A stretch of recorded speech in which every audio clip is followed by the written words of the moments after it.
How is property divided in an Illinois divorce? I'm going to cut this big question into two parts. First, we're going to define what property is subject to division. And then secondly, I'll talk a little bit more on the how it's done and the factors that a court looks at when dividing property in an Illinois divorce. So, first, let's define what property we're talking about when we're talking about division in a divorce.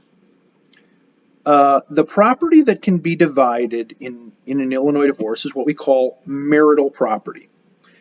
Let me define that because it's actually a simple definition, but there's a lot of misinformation and misunderstanding, I think, from people just generically what can and can't be divided. Here's the definition of marital property. Any property a person acquires from the date they're married until the date they're divorced, okay?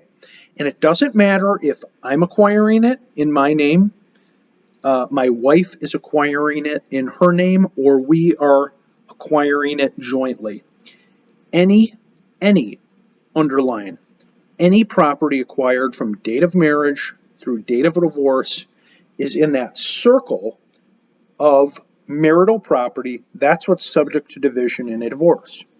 Now, just in parentheses and just for your information, there are a few common forms of property that are defined as non-marital property and that therefore are not subject to division by a divorce judge. Now, what are the 2 or 3 big categories just for your information? In inheritance, I'm currently married. If I inherit, $100,000 from a parent who dies right now while I'm married, that is non-marital property. Secondly, it's getting more and more common for people to marry at older ages.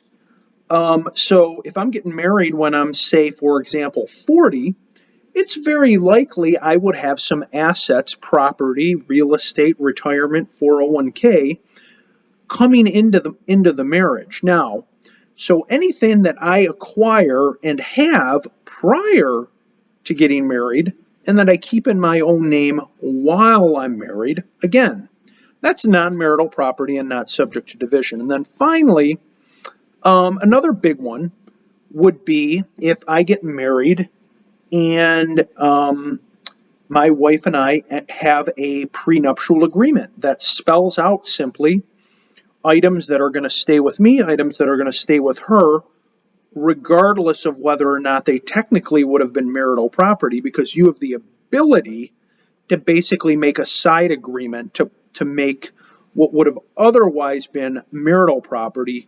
non-marital property. So, sort of part A of this question then is, what property are we talking about?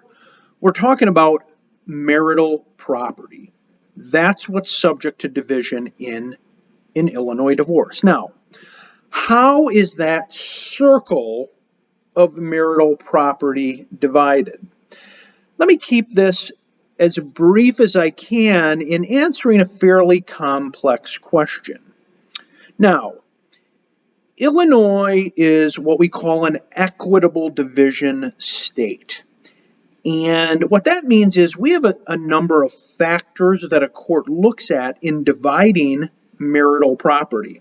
Things like length of the marriage, economic factors, age and health of party, those sorts of things that are going to guide a court in dividing property that are subjective in nature, because there are many states in the U.S. that are what we call community property states, whereby marital property is just an automatic 50-50 division.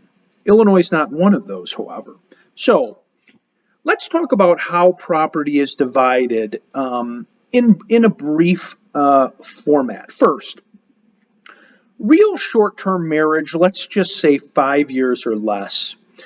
In that scenario, I find that it's pretty common that people are just going to walk away with what's in their own names and probably an equal division of any property that is acquired over the course of the marriage. Meaning, what's a very typical picture? Husband and wife, maybe they each keep their retirement counts because those are, inherently going to be in their own names. Maybe there's a house together. We're going to divide that 50-50. And who knows, maybe each of them had a little bit of credit card debt or something, and you're going to walk away with that. So, in a very short-term marriage, I would say sometimes it's almost more common that the division might not be as equal, just because I think it's more common that a court's going to look at what's in everybody's name, what did they bring into the marriage, just because the marriage is so short. Let me mention a specific category of things. Certain debts, and I'm talking specifically about student loans, very commonly will stick with the person who got it. So even if I have a $50,000 student loan from going to college or law school or medical school or something, and my wife may have zero, it's very, very common in my experience that those sorts of debts where, basically I have the benefit of, let's just say, well, I'll use myself as an example, a law degree. And, in a sense, after a divorce, that's going to benefit me and not my wife at all. Generally, I'm going to be stuck with a student loan. So that's just a little sort of a sidebar. Certain debts, like student loans, are very frequently going to stick with the person who basically had them because of the unique kind of way that an education and a loan really only benefits the one individual post-divorce. It's a lot different than sort of credit card debt or something. Now, a third thing to kind of think about in property division, in a big, broad category, would be, is this a situation where are we only dividing property, or is one of the spouses also going to get alimony or maintenance? Now, let me describe very, very common situation. Just had a case like this finish up in the last week, and that's this. If somebody's getting maintenance, right, the idea of getting a monthly payment for a number of months or a number of years, then, in my experience, it's very likely a court's going to divide property equally because now this other spouse is getting this other stream of money over time, so then I'm just going to divide the property equally. However, it's pretty common that, frankly, for the sake of having really closure where you're not getting a monthly payment for the next 10 years or something, for the sake of closure, a lot of times, parties want to just basically take care of all their financial division in one shot. And so, like in a case today, we were going to equally divide the property, and this guy was going to pay maintenance to his ex-wife. But to just get it all done today, basically we did more of like a 65%, 35% division in favor of the lower income earning spouse instead of doing maintenance. So it was all kind of lumped into the property division. And so therefore it was an imbalanced property division. Let me talk about one other scenario. And that would just be an extremely long-term marriage where the economics and the economic balance and the earning capacity of each party is greatly different. Right, let's say this is probably becoming less and less common, but in an old school kind of traditional family where one spouse is the breadwinner and one spouse is kind of at home handling household and kids and hasn't had the earning potential, that's a situation where you can also expect a really imbalanced division of property in a marriage. So there's a lot to this question, but how is property divided in an Illinois divorce?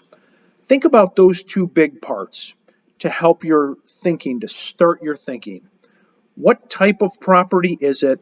And then think about the factors that a court has to look at in making its decision in dividing marital property.